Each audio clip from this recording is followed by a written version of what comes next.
The air inside Station Krell 9's auction house smelled like rust and desperation. Dim yellow lights flickered overhead, casting long shadows across the cramped room where buyers gathered. Most were traders looking for cheap labor. Others were less respectable, their eyes cold and calculating as they examined the merchandise on display. On the raised platform at the front, a tall Graxian auctioneer with gray skin and 4 arms gestured impatiently. His voice boomed through the space, echoing off metal walls. He had been working for 3 hours straight, selling slaves to the highest bidders. Business was good today, but now he was getting tired and wanted to finish quickly.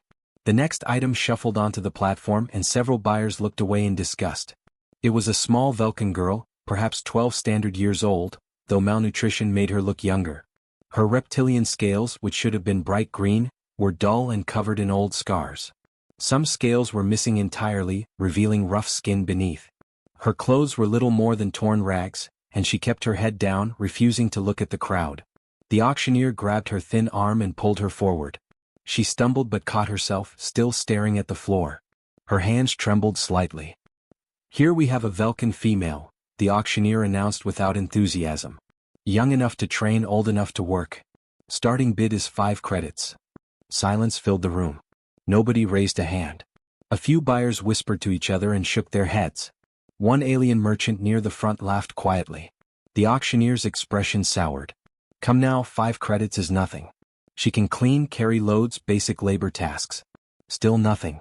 The girl remained motionless, as if she had learned long ago that moving only brought pain.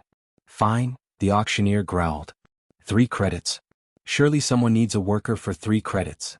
A cavern trader in the 3rd row finally spoke up, his voice rough. "What is wrong with her? Why so cheap?" The auctioneer waved a dismissive hand. "Damaged vocal cords. She cannot speak properly, only makes weak sounds.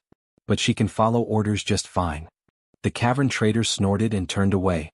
"Worthless then. Cannot even call for help if she gets lost or needs to report something." More laughter rippled through the crowd. The girl's shoulders hunched further, making herself smaller. The auctioneer's patience ran out. He had other merchandise to sell, and this defective item was wasting valuable time. Last call. 3 credits or she goes to disposal. I am not feeding worthless stock. In the back corner of the room, partially hidden behind a support beam, stood Tom Hayes. He was a human cargo hauler who had arrived at the station 2 hours earlier with a shipment of mining equipment. He had wandered into the auction house out of curiosity, having never seen a slave market before. Humans found the practice disgusting, but it was legal in the outer reaches where galactic law barely existed. Tom was 42 years old, with short brown hair going gray at the temples and tired eyes that had seen too much. He wore a plain jumpsuit covered in grease stains and carried himself with the quiet confidence of someone who had spent decades working alone in space. He had not planned to stay long, but something about the scene in front of him made his feet stop moving. He watched the small girl on the platform, saw how she tried to disappear into herself, and felt something twist in his chest. It was a familiar pain, one he had carried for 5 years since his daughter died. He had not been able to save his little girl from the sickness that took her. He had been halfway across the galaxy on a cargo run when it happened, too far away to reach her in time. The auctioneer grabbed a handheld comm device. "Disposal team, I have a reject coming your way." Tom did not think. He just acted. His hand shot up. 10 credits. Every head in the room turned to look at him. The auctioneer blinked in surprise, then a greedy smile spread across his face. "We have a bid.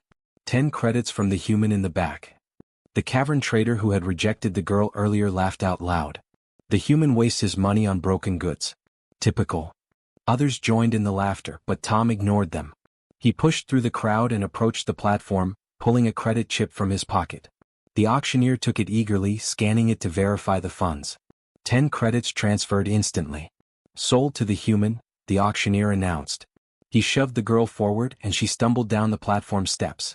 Tom caught her arm gently to steady her, and she flinched violently at his touch, her whole body going rigid with fear. "It is okay," Tom said quietly. "I will not hurt you." She did not look at him. Her breathing came fast and shallow, like a trapped animal waiting for the blow to fall.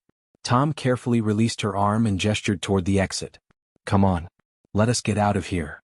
He started walking, and after a moment she followed a few steps behind him.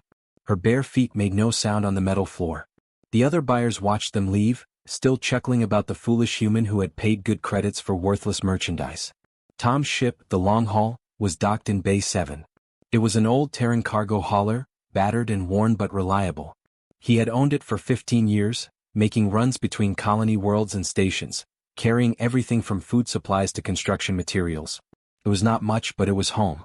He led the girl up the loading ramp and into the cargo bay. She stopped just inside the entrance, her eyes darting around nervously looking for threats.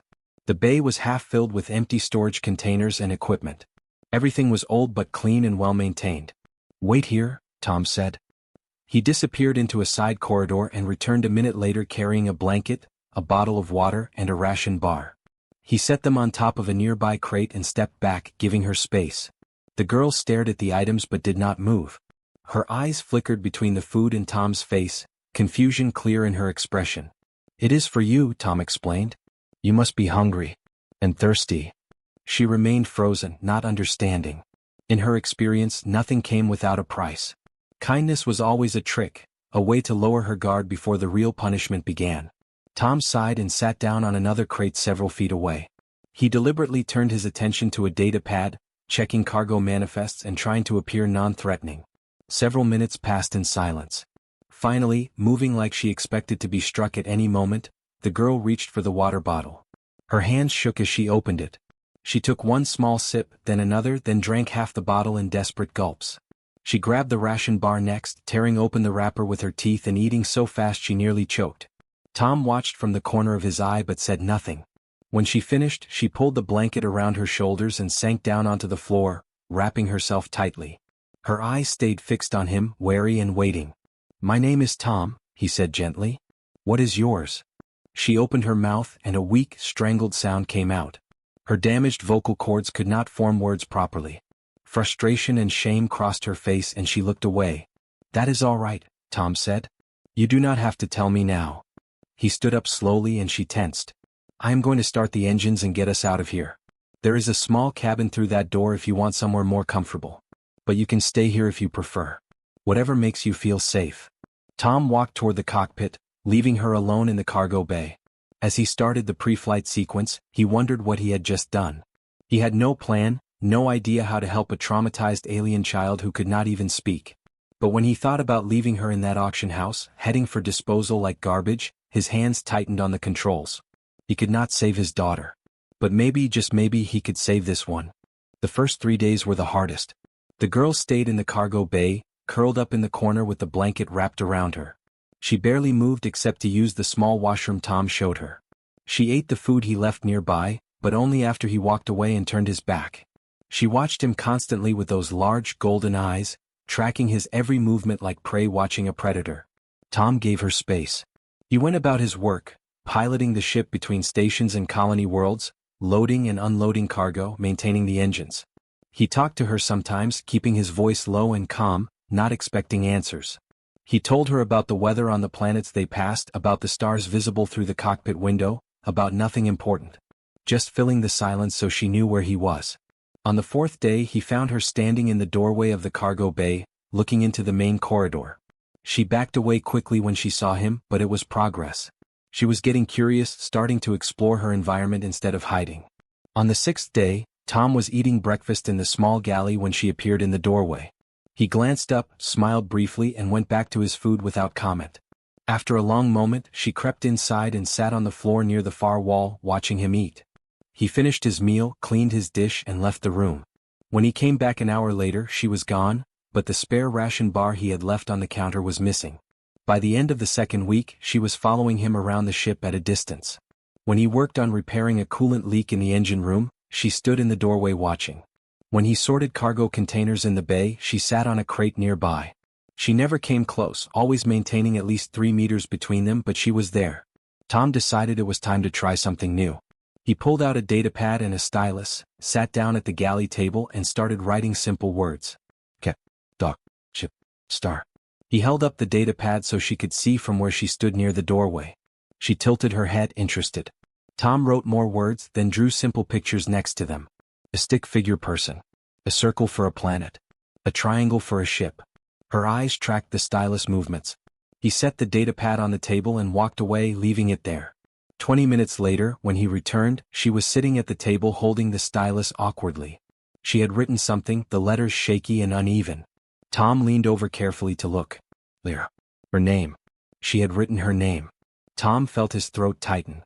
He picked up the datapad and wrote below her name, "Hello Lira. My name is Tom." She stared at the words for a long time, then took the stylus and wrote again, slower this time. "Why you buy me?" Tom sat down across from her, moving slowly so as not to startle her. He thought about how to answer, then wrote, "Because you needed help. Nobody should be sold. Nobody should be thrown away." Lira read his words 3 times. Her hands trembled slightly as she wrote back, "I am broken.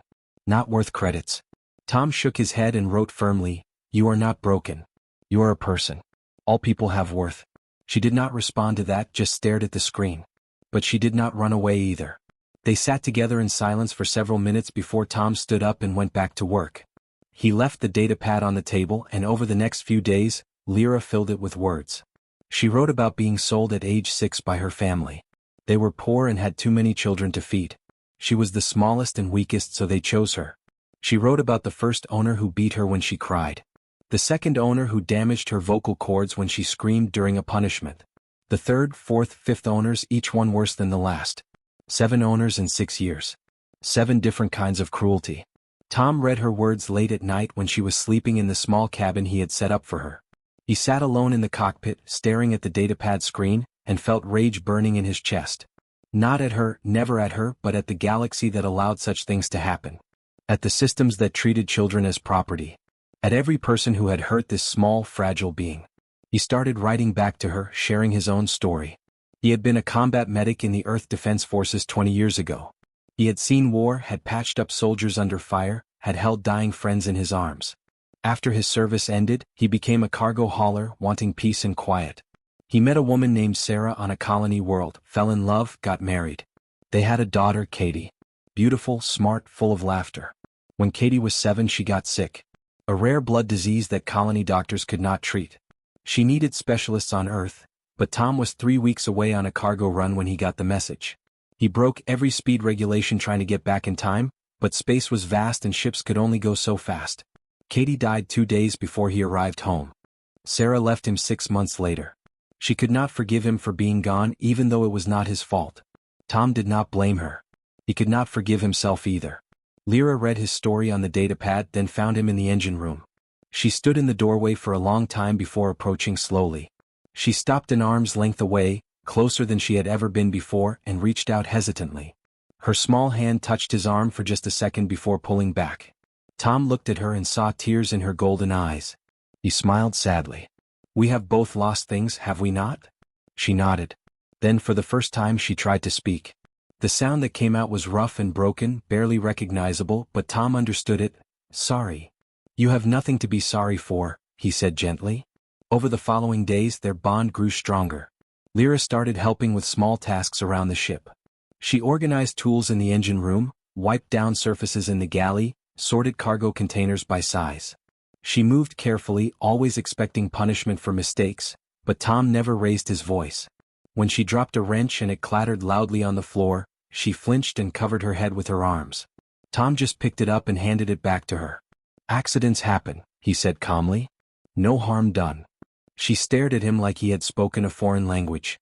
In her experience, accidents brought beatings. But Tom just went back to work, and slowly she lowered her arms. She began to smile sometimes, small and uncertain at first. Tom showed her funny videos on his datapad during meals. He taught her simple games with cards. He let her sit in the co-pilot seat and look at the stars through the cockpit window, pointing out constellations and telling her their names. 3 weeks after leaving Station Krell 9, the long haul was approaching Medical Station Haven with a shipment of supplies. Lira sat at the galley table practicing her writing while Tom prepared the ship for docking. She had gotten much better with the stylus, her letters neat and confident now. She wrote a question and carried the datapad to the cockpit. "What happens when cargo run finishes?" Tom looked at her standing in the doorway, no longer afraid to come near him, no longer flinching at sudden movements. He smiled and wrote back, "We start the next cargo run. Together." Lira read his answer twice, then nodded. For the first time since he had known her, she smiled widely, showing small pointed teeth. It transformed her whole face, making her look like the child she was supposed to be.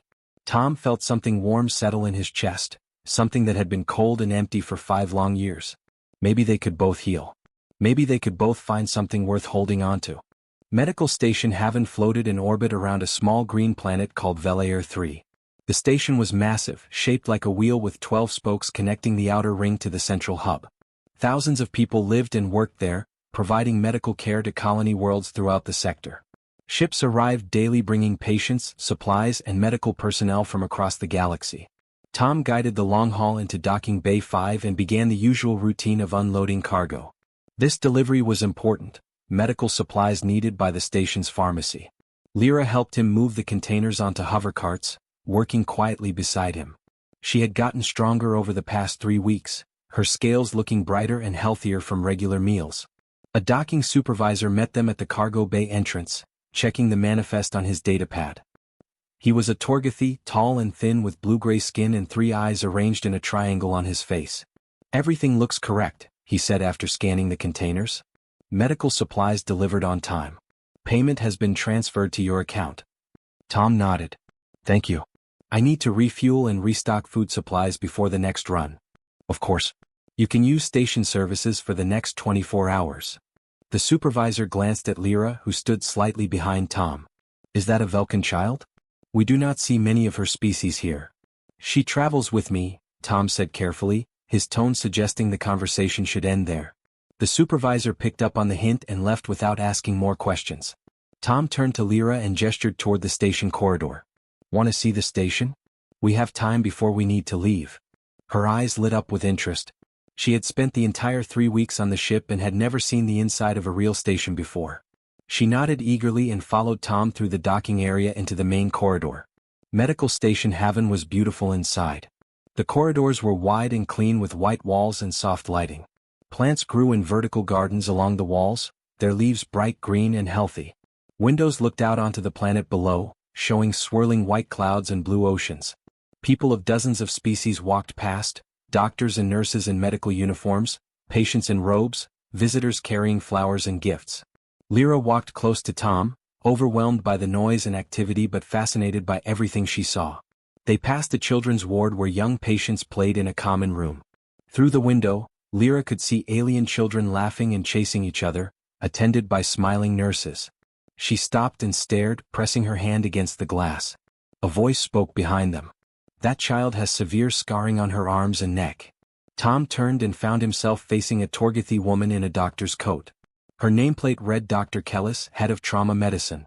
She was looking at Lira with professional concern, her 3 eyes focused and alert. "Are you her guardian?" Dr. Kellis asked Tom directly. "I am," Tom said, moving slightly to place himself between the doctor and Lira protectively. Dr. Kellis raised her hands in a peaceful gesture. "I mean no harm or judgment. I have worked trauma medicine for 30 years. I recognize the signs of prolonged abuse when I see them." She looked at Lira again, her expression softening. "How long has she been in your care?" 3 weeks, Tom admitted. "And before that?" Tom hesitated, then decided honesty was best. "She was in the slave trade. Multiple owners over 6 years. I bought her freedom at an auction on Station Krell 9. Dr. Kellis's face hardened with anger, but not at Tom. At the system that had allowed such things. "That station is notorious for illegal trafficking. The Galactic Council knows about it but does nothing because it is in the outer reaches." She shook her head, then focused on Lira again. "May I examine her? Just a basic health check. No charge." Tom looked down at Lira. She had been listening carefully, understanding most of the conversation even if she could not speak. He pulled out the datapad and wrote, "Doctor wants to check your health. Make sure you are okay. Do you want that?" Lira read the message, looked at Dr. Kellis, then nodded slowly. The doctor smiled warmly and gestured toward a nearby examination room. "Come with me, young one. This will not take long." Inside the examination room, Dr. Kellis worked efficiently but gently. She used a medical scanner to check Lira's vital signs, examined the scars on her arms and back, checked her eyes and teeth. She asked Tom questions about Lira's eating habits, sleep patterns, and behavior. Tom answered honestly, describing the progress Lira had made over 3 weeks. Finally, Dr. Kellis examined Lira's throat. She used a small light to look inside her mouth, then ran the scanner over her neck area. Her expression grew serious. "The damage is significant. Her vocal cords were severely injured, probably from repeated trauma or screaming. This kind of injury does not happen by accident. Tom felt his hands clench into fists. He forced himself to breathe slowly and stay calm. Can anything be done? Dr. Kellis set down her scanner and looked at both of them. Yes. Vocal cord repair surgery. We have specialists here who can rebuild the damaged tissue using regenerative medicine. The procedure is complex but has a high success rate. She could speak normally again. Lyra's eyes went wide. She grabbed the datapad and wrote frantically, "I can talk again?" "Yes," Dr. Kellis said with a kind smile. "You could speak like any other child your age." Tom asked the question he already knew the answer to. "How much does it cost?" Dr. Kellis pulled up information on her medical tablet. The surgery itself is 12,000 credits. Recovery medications and follow-up care add another 3,000. Total cost is 15,000 credits. Tom felt his heart sink. He had maybe 8,000 in his account after years of saving. Cargo hauling paid decent money, but ship maintenance and fuel were expensive. He could not afford the surgery, not even close. Lira saw his face and understood immediately. She took the datapad and wrote, "Too much money." "Is okay. I'm fine without voice." "You deserve to have your voice back," Tom said firmly. "Let me think about this." They thanked Dr. Kellis and left the examination room. Tom spent the rest of the day thinking, calculating, considering options. That evening, while Lira slept in her cabin, he made a decision. He contacted a ship parts dealer in the station's commercial district. The long haul had 2 engines.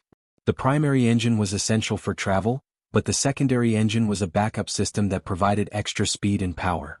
Tom had installed it himself 5 years ago after a close call with pirates. It was valuable, worth about 16,000 credits on the used market. He could survive without it. Travel would be slower and riskier, but he had been a pilot for 20 years. He knew how to be careful. The next morning, Tom left early while Lira still slept. He met the parts dealer in Bay 12 and negotiated the sale. The dealer examined the secondary engine, tested its systems, and agreed to 15,000 credits. They completed the transaction, and Tom had the credits transferred directly to Medical Station Haven's billing department with instructions to cover Lyra's surgery. When Tom returned to the ship, Lira was awake and eating breakfast in the galley. She looked up when he entered, then her eyes went to the datapad sitting on the table. A message was displayed from the medical center. "Surgery scheduled for tomorrow morning. Payment received in full." Lira stared at the message, then at Tom. She grabbed the stylus and wrote quickly, "You paid?" "Oh." Tom sat down across from her. "I sold something I did not need." "What you sell?" "The ship's secondary engine." Lyra's hands started shaking. She wrote frantically, "No. Engine important. Ship needs engine. You need for safe travel." "I need you to be okay more than I need a backup engine," Tom said calmly. She wrote again, tears forming in her golden eyes. "Why? Why you do this? I'm nothing. Not worth 15,000 credits. Not worth anything." Tom reached across the table and gently took the stylus from her hand. He looked directly into her eyes and spoke with absolute certainty. "You are not nothing. You never were." Lyra's tears spilled over, running down her scaled cheeks. She tried to make sounds, to argue, to protest, but only broken whispers came out. Tom waited patiently while she cried, letting her release years of pain and worthlessness. The surgery happened the next morning. Dr. Kellis and her team worked for 4 hours, carefully rebuilding Lyra's damaged vocal cords using advanced regenerative tissue. Tom waited in the corridor outside, pacing back and forth, unable to sit still. Finally, Dr. Kellis emerged and smiled. The surgery was successful. She needs to rest for a few hours, then she can try speaking. Her voice will be weak at first, but it will strengthen with practice. Tom felt relief flood through him. "Thank you, doctor." "Thank you," Dr. Kellis said seriously, "for giving that child a chance at a normal life." They let Tom into the recovery room an hour later. Lira was awake, lying in a medical bed with bandages around her neck. She looked at him and smiled weakly.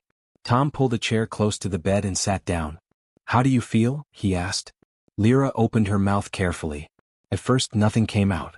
Then, quiet and rough but unmistakably clear, words formed. Real words, not broken sounds. "Thank you." Her first words in 8 years. 2 simple words that carried the weight of everything she had survived, everything she had lost, and everything she was beginning to hope for. Tom felt tears in his own eyes but smiled through them. "You are welcome, Lira." She spoke again, her voice growing slightly stronger. "You saved me." "You saved me too," Tom said quietly. You just do not know it yet. The long haul moved through the empty space between systems, its single primary engine pushing it forward at a steady but slow pace. Without the secondary engine, the journey back to Tom's home station took longer. What should have been a 4-day trip stretched into 7. Tom did not mind. He had plenty of food supplies and Lira was recovering well from her surgery. She practiced speaking every day, her voice growing stronger and clearer. At first she only whispered simple words. Water. Food. Thank you. Then short sentences. The stars are beautiful. I like this ship. You are kind. By the 5th day after surgery she could hold full conversations, though her voice still grew tired after talking for too long. Tom loved hearing her speak. Every word felt like a small miracle. She asked him questions about everything. Why is space black? How do engines work? What is Earth like? He answered patiently, enjoying her curiosity and intelligence. She learned quickly, absorbing information like a dry sponge soaking up water. They were 2 days from home station when the sensors started beeping. Tom was in the cockpit, checking navigation charts, while Lira practiced reading in the galley. He glanced at the sensor display and felt his stomach drop. 3 ships were approaching fast from behind, moving in a standard attack formation. Pirates. Tom's hands flew over the controls, checking their options. With 2 engines he could have outrun them easily.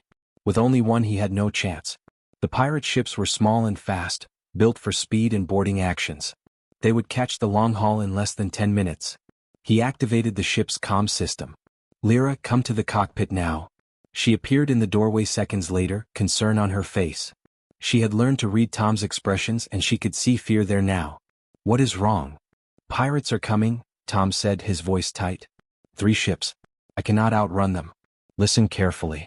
I need you to hide in the emergency storage compartment under the galley floor. There is a hidden panel near the cooler. Press the corner and it will open. Get inside and do not make any sound no matter what you hear. Do you understand? Lyra's face went pale, her scales losing their color. What about you? I will handle this, Tom lied. He had no idea how to handle 3 pirate ships with no weapons and no speed. But I need to know you are safe. Please, Lira. Hide now. She hesitated, then nodded and ran toward the galley. Tom heard the panel open and close. He took a deep breath and tried to think. Pirates wanted cargo and valuables. The long-haul's cargo bay was mostly empty except for some personal supplies. He had about 3,000 credits left in his account after paying for Lira's surgery. Not enough to satisfy 3 ships of pirates, but maybe enough to negotiate. The pirate ships surrounded the long haul and matched its speed. A harsh voice crackled over the comm system. Cargo ship, cut your engines and prepare to be boarded. Resist and we destroy you. Tom had no choice. He cut the engines and waited. He heard loud clangs as the pirate ships attached boarding tubes to his airlocks. His hands trembled slightly as he stood up from the pilot's seat and walked toward the main airlock. The door hissed open and 3 Crothian pirates pushed inside. Crothians were large reptilian beings, nearly 7 feet tall with thick scales and powerful limbs. They wore mismatched armor and carried energy weapons. Their eyes were cold and cruel. The leader, a scarred Crothian with 1 missing eye, looked Tom up and down. Human. Where is your cargo? The cargo bay is mostly empty, Tom said, trying to keep his voice steady. I just completed a delivery run. I have about 3,000 credits in my account. You can have it all. The one-eyed Crothian laughed, a harsh grinding sound. 3,000? We waste fuel coming here for 3,000 credits. He nodded to the other 2 pirates. Search the ship. Find anything valuable. Equipment, weapons, parts, anything. The 2 pirates spread out, stomping through the corridors. Tom heard them tearing through his cabin, throwing things around, breaking equipment. His jaw clenched but he stayed quiet. Things could be replaced. He just needed them to take what they wanted and leave. One of the pirates returned from the engine room. Captain, this ship only has 1 engine. The secondary engine mount is empty. The one-eyed captain turned back to Tom, his expression darkening. You sold your engine? Where is the money? I spent it, Tom said. On what? The captain stepped closer, looming over Tom threateningly. Medical bills. The captain's eye narrowed. You're lying. Humans do not spend 15,000 credits on medical bills for themselves. Who else is on this ship? No one, Tom said. I am alone. The captain hit him. A backhanded blow that sent Tom crashing into the wall. Pain exploded across his face and he tasted blood. Search again, the captain ordered the other pirates. Find what he is hiding. Tom struggled to his feet, his vision blurry. There is nothing else. Take what you want and go. The captain hit him again, this time in the stomach. Tom doubled over, gasping for air. You spent 15,000 credits on something. Maybe you have other valuables hidden somewhere. Maybe you have expensive medical supplies. We will tear this ship apart until we find it. The pirates moved through the ship methodically now, checking every storage compartment, every cabinet, every possible hiding place. Tom could hear them getting closer to the galley. His heart pounded. If they found the emergency compartment, they would find Lira. And what pirates did to children, especially alien children, they could sell. He could not let that happen. Tom launched himself at the one-eyed captain, tackling him from the side. They crashed to the floor together. Tom was not a fighter, not anymore, but desperation made him strong. He got in one good punch before the other two pirates pulled him off and threw him against the cargo bay wall. They beat him then. Fists and boots, methodical and brutal. Tom curled up, protecting his head and vital organs, but the pain was overwhelming. He heard ribs crack. Felt something tear in his side. Tasted more blood. Stupid human, the captain growled, kicking him one more time. Maybe we just kill you and take the ship. Through his swollen eyes, Tom saw one of the pirates standing near the galley entrance, right above where Lira was hiding. His heart sank. It was over. He had failed to protect her. Then something unexpected happened. A loud crash echoed from the engine room, followed by the sound of alarms blaring. The pirates spun around, startled. What was that? The captain demanded. I will check, one pirate said, running toward the engine room. 30 seconds later he shouted back. The coolant system is venting. It is flooding the compartment. It was a lie. Tom knew his ship's systems and nothing was wrong with the coolant. But the pirates did not know that. While two of them ran toward the engine room to investigate, Tom saw a small shape slip out of the galley. Lira moved like a ghost, silent and quick, staying low. She had created the distraction somehow, making noise to draw the pirates away. The one-eyed captain was still in the cargo bay, standing over Tom. He had not seen Lira yet. Tom forced himself to speak through his broken lips. The emergency override panel. Check it. The captain turned toward the wall where the emergency systems were controlled. His back was to Tom. In that moment, Lira appeared behind the captain, moving faster than Tom thought possible. She had something in her hand, a heavy wrench from the tool locker. She swung it hard against the back of the captain's knee. He roared in pain and staggered. It gave Tom just enough time to pull himself up using the wall. His hand slapped against the emergency airlock control panel. The manual override, the one that did not require codes or authorization. He pressed the red button. Warning sirens screamed through the ship. Emergency airlock breach in cargo bay. 30 seconds to seal. The captain realized what was happening and lunged for Tom, but Lira tripped him with the wrench. Tom and Lira ran for the cockpit, Tom limping badly. Behind them, emergency bulkheads started closing, sealing off sections of the ship. The two pirates in the engine room heard the alarms and tried to run back, but the bulkheads caught them. They were trapped in separate sections. The one-eyed captain scrambled toward his boarding tube, but the airlock was already cycling open. The air roared out and the captain was sucked toward the opening. He grabbed onto a support beam, holding on desperately. Tom sealed the cockpit door and collapsed into the pilot's seat. His hands shook as he triggered the full breach. The cargo bay airlock opened completely, and everything not secured was pulled into space, including 3 Crothian pirates. Their ships detached automatically when the boarding tubes failed, and they drifted away, their crews dead or unconscious from explosive decompression. The emergency systems sealed the breach after 30 seconds. Red lights flashed everywhere, indicating hull damage and system failures, but the ship was intact.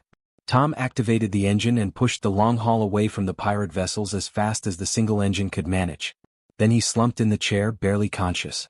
Pain radiated through his entire body. He could feel blood soaking through his shirt from multiple wounds. His vision faded in and out. Lira's voice cut through the fog. Tom, stay awake. I need you. He forced his eyes open. Lira was pulling open the medical kit he kept in the cockpit. Her hands moved quickly, confidently, doing exactly what he had taught her during their 3 weeks together. She had watched him treat small injuries, had asked questions about human biology, had learned without realizing she was learning. She cleaned the worst wounds with antiseptic, her touch gentle but efficient. She applied pressure to stop the bleeding. She wrapped bandages around his ribs. She gave him a pain medicine injection from the kit, carefully measuring the dose like he had shown her. You did this for me, she said, her voice shaking slightly. Now I do this for you. Tom tried to speak but only managed a weak whisper. You saved my life. Lira shook her head, tears running down her face as she worked. No. You gave me a life. We will never be even. Tom smiled through the pain. Maybe she was right. Maybe some debts could never be repaid because they were not really debts at all. They were gifts, freely given, binding two people together in ways that transcended accounting. He closed his eyes and let Lira work, trusting her completely, knowing he was safe in her hands just as she had learned to feel safe in his. The long haul limped into Colony World Arcadia 6 days later, running on emergency power and spare parts. Tom had recovered enough to pilot the ship, though his ribs still hurt with every breath and bruises covered most of his body. Lira stayed by his side the entire journey, checking his bandages, making sure he ate and drank water, watching him with worried eyes. Arcadia was a small but prosperous colony on the edge of human-controlled space. Tom had lived there for 8 years before starting his cargo hauling business. He owned a modest apartment in the residential district, a place he barely used since he spent most of his time in space. But it was home, the only real home he had known since Sarah left. The apartment was on the 3rd floor of a simple building made of gray stone. 2 rooms, a small kitchen, a bathroom, and a balcony that overlooked a community garden. Not much, but it was clean and safe and quiet. Tom unlocked the door and stepped inside, feeling strange. He had not been here in almost 4 months. Lira followed him in, looking around with wide eyes. She had never seen a real home before, only ship cabins and auction houses and storage rooms where she slept on the floor. She touched the couch carefully as if it might disappear. She stared at the bed in the small bedroom, shocked that it had real blankets and pillows. "This is where you live?" she asked quietly. "This is where we live now," Tom corrected. "If you want to stay." Lira looked at him like he had said something impossible. "You want me to stay? Forever?" "Forever sounds good to me," Tom said. He moved to the small desk near the window and pulled out a folder of documents he had prepared during the journey. Legal forms, adoption papers, identity registration for Lira. "But we need to do this properly. I want to adopt you officially. Make you my legal daughter. That way no one can ever take you away or hurt you again." Lira's hands trembled as she took the papers and looked at them. She could read basic galactic standard now, enough to understand what the documents meant. Legal guardian. Parental rights. Family status. Her throat tightened and tears filled her eyes. "You really want this?" she whispered. "You want me as your daughter?" Tom knelt down so he was at her eye level, ignoring the pain in his injured ribs. "Lira, I have wanted this since the moment I saw you on that auction block. I just needed time to make sure you wanted it too. You are not property anymore. You get to choose your own life. So I am asking you, would you like to be my daughter?" Lira dropped the papers and threw her arms around his neck, sobbing into his shoulder. "Yes, yes, yes." Tom held her carefully, feeling his own tears fall. For the first time in 5 years since Katie died, he felt complete. The empty space in his heart that had ached for so long finally began to heal. The legal process took 2 weeks. Tom used his military service records and background checks to prove he was fit to be a guardian. He brought medical reports from Dr. Kellis showing Lira's recovery and treatment. He provided financial statements proving he could support a child. The colony administration reviewed everything carefully, interviewed both Tom and Lira separately, and finally approved the adoption. On a sunny morning in late autumn, Tom and Lira stood in the colony courthouse before a human judge. The judge signed the final documents, stamped them with official seals, and smiled warmly. "Congratulations. You are now legally recognized as father and daughter. Lira Hayes." That was her full name now. She repeated it several times on the walk home, testing how it sounded. "Lira Hayes. I am Lira Hayes." Tom squeezed her hand gently. "You are Lira Hayes. And you always will be." The next step was school. Tom enrolled Lira in Arcadia Primary Education Center, a school for children ages 6 to 14. The administrators were concerned at first. Lira had no formal education, could barely read or write, and had spent most of her life as a slave. They wanted to place her in a remedial class with much younger children. But Tom insisted they test her first. "Just give her a chance," he argued. "See what she can do." They agreed reluctantly. A teacher named Miss Chin sat with Lira for 3 hours, giving her basic math problems, logic puzzles, reading comprehension tests, and memory exercises. Lira struggled with reading because she had only been learning for a few weeks, but the math and logic sections came naturally to her. She saw patterns instantly, solved complex puzzles in minutes, remembered long sequences of numbers after seeing them once. Miss Chun brought the test results to the school director, her expression shocked. "This child is brilliant. Her logic and pattern recognition scores are higher than some of our advanced students. She just needs time to catch up on basic skills she never learned." They placed Lira in a regular class for her age group with additional tutoring support for reading and writing. Tom helped her every evening, sitting at the kitchen table while she practiced letters and words. She worked harder than any student the teachers had ever seen, desperate to prove she belonged, desperate not to disappoint Tom. Within 2 months she caught up to her classmates in reading. Within 3 months she surpassed them. By the 4th month, her math teacher recommended moving her to advanced classes. Lyra's mind was like a machine that had been turned off for years and was now running at full speed, making up for lost time. Tom watched her transform. The scared, silent girl from the auction house disappeared, replaced by a confident young person who asked endless questions and read every book she could find. She made friends at school, children who accepted her despite her strange appearance and rough accent. She laughed often now, a sound that filled Tom's apartment with joy. 6 months after arriving on Arcadia, Lyra's teachers called Tom in for a meeting. They sat around a conference table, 5 teachers and the school director, all smiling. "We want to discuss Lyra's future," the director said. "Her test scores qualify her for the gifted and talented program. She would study more advanced subjects, work with specialized teachers, potentially qualify for scholarships to university in a few years." Tom felt pride swell in his chest. "What does Lira think about this?" "We wanted to tell you first," Miss Chin said. "But we believe she has the potential to do anything she wants.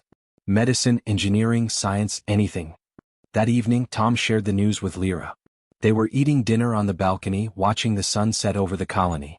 Lira listened quietly, then set down her fork and looked at Tom seriously. "I know what I want to do," she said. "I want to be a doctor. Like Dr. Kellis. I want to help people who are hurt. People who have no one else." Tom reached across the table and took her hand. "That is a wonderful goal. And I will help you every step of the way. Because of you," Lira said softly. "You showed me that people can be kind. That life can be good. I want to show other people that too." 3 months later, Arcadia Colony held its annual autumn festival. The streets filled with music and food stalls and games. Families walked together, children ran laughing between the booths, the air smelled like roasted nuts and sweet pastries.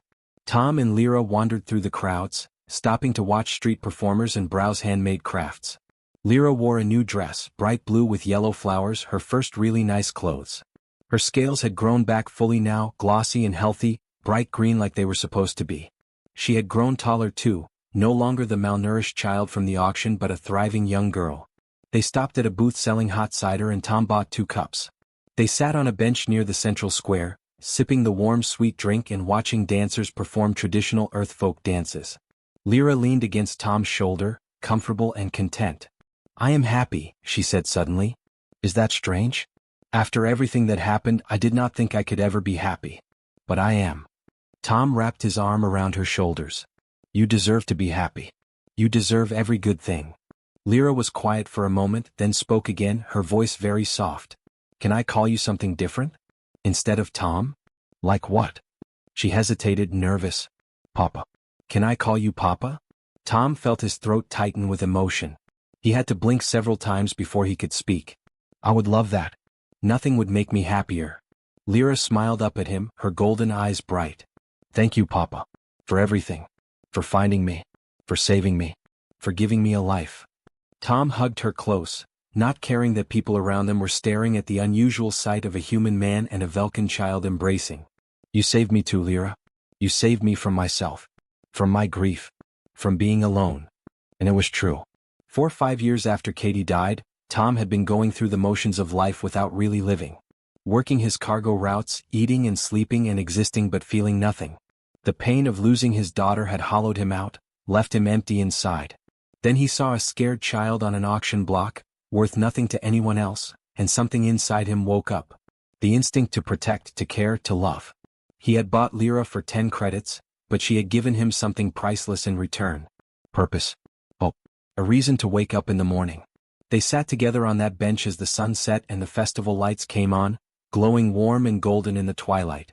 A human man and an alien girl, a father and daughter bound together not by blood but by choice. By kindness given and received. by two broken people who found each other and became whole. The galaxy was a cruel place sometimes, full of darkness and pain and people who treated children as merchandise. But it was also a place where a cargo hauler could become a father, where a worthless slave could become a brilliant student, where 10 credits could buy everything that mattered. Tom looked at Lira and smiled.